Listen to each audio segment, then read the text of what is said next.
Everyone, today I wanted to talk about the three biggest mistakes I've made as a producer and DJ. I'm not gonna lie, the last one is probably the most obvious, but also the most important. Mistake number one is networking with the wrong community. When I lived in New Mexico, a lot of the people I was meeting were rappers, and nothing against them, but my music sounds like this. And this. And this.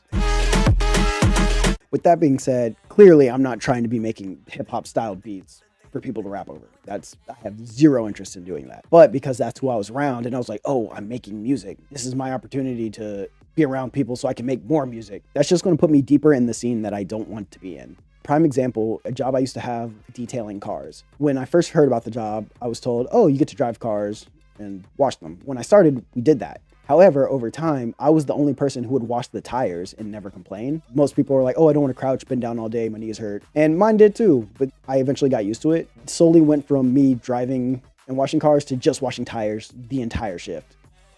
And they didn't pay me any extra to do the one job that nobody else wanted to do. And I eventually walked out.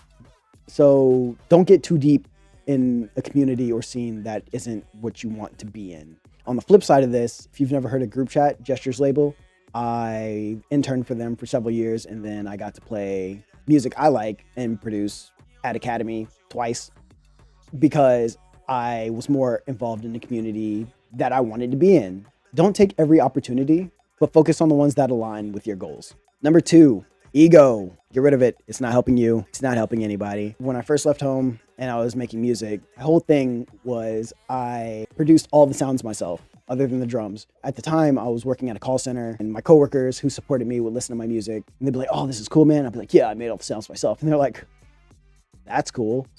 So it was something I was proud of, and it held me back for a long time. With ego, it's almost like you're trying to impress yourself or somebody with what you're doing. Chances are maybe you want to impress other producers or people in your space that do the same thing you do because they understand what goes into it.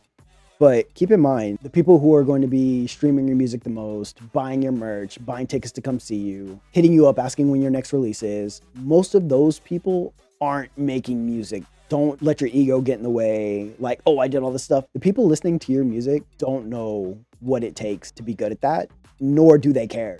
You wouldn't think, oh, this is hard until you actually do it yourself. And you're like, wow, this is really difficult. Now I have so much more respect for this person because I see what it takes to be good at it. When you're excited to make a new song and you're spending so much time focusing on this one thing that nobody really cares about other than you.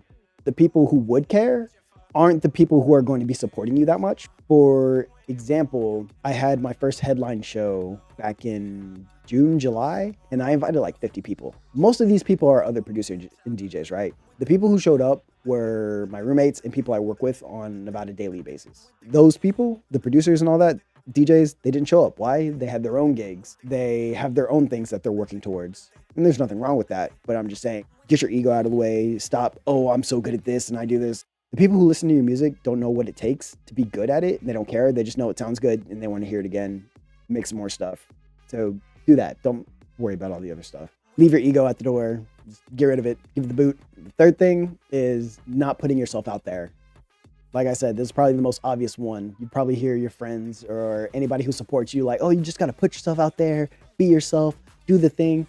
I personally have wanted to do YouTube for years, and I never did because I never thought I was interesting. Granted, you know, moved across the country, lived in 5 different states, did all kinds of stuff, and it's just like, well, it doesn't make sense because I spend more time with myself than anybody else, which should make sense for everybody, literally everybody else. So obviously I don't think I'm that interesting because I see what I do all the time and I'm just like, oh, okay, I mean, it's cool or whatever. There's literally billions of people who are probably not even involved or considered doing the things I've done who may be like, wow, that's so interesting. I never would have thought, you know what I mean?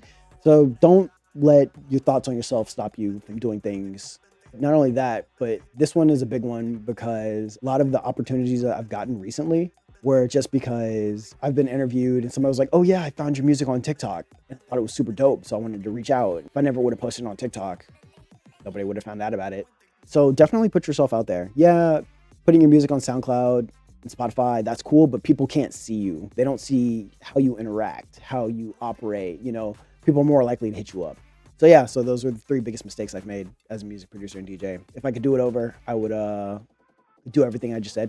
A lot sooner, but hey, you know, we get where we get when we get there. So hope this helped.